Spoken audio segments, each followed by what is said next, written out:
நம்ம எல்லாரும் ஓட்டு போட்டு சேரில் கொண்டு போய் உட்கார வச்சு கொஞ்ச நாள் தான் ஆகுது. பட் சிஎம் வந்து சி ஜோசப் விஜய் எனும் நான் அப்படின்னு சொல்லி முடித்த அடுத்த ஒரு சில நிமிடங்களில் த டைம் ஸ்டார்ட்ஸ் நவ் அப்படின்னு சொன்னார். ஸோ அப்போவே வேலையை ஆரம்பிச்சிட்டார். பட் பிரச்சனைகள் வரதானே செய்யும். பிரச்சனைகள் இல்லாமல் எப்படி வந்துக்கிட்டே தான் இருக்கும். ஆனால் மக்கள் பயங்கர தெளிவாக இருக்காங்க. என்ன நிஜம், இதுக்கு முன்னாடி எது நடந்ததோ, நடுவில் என்ன நடந்துக்கிட்டு இருக்கோ,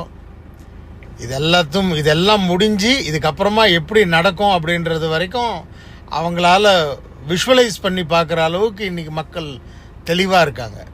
ஏன்னா they've got a wonderful leader now. ஆனால் அவருக்கு அவருடைய டீம் ரொம்ப அற்புதமான டீம். ராத்திரி பகல் பார்க்காம வேலை பார்த்துக்கிட்டு இருக்காங்க.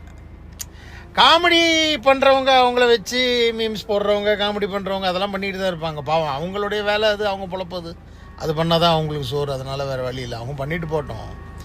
பட் செம்மையாக வேலை பார்க்குறாங்க. ரெண்டாவது, extraordinary guidance from wonderful IAS and IPS officers. பண்புள்ள, நாகரீகமான, நாட்டு மேலே அக்கறை உள்ள நல்ல அற்புதமான ஐஏஎஸ் ஐபிஎஸ் எல்லாம் செட் ஆகியிருக்காங்க. Hats off to them.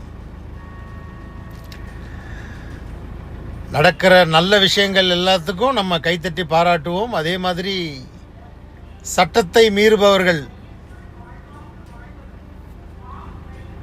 சட்டம் தன் கடமையை செய்யும், கண்டிப்பா செய்யும். we will wait and watch. இங்க யாருமே தப்பு பண்ணிட்டு தப்பிச்சுட்டு போக முடியாது. அதுவும் நம்மால் வந்து அதுக்கும் சினிமா டைலாக் தான் சொல்ல வேண்டியதாக இருக்கு. ஒரு வாட்டி முடிவு எடுத்துட்டாருன்னா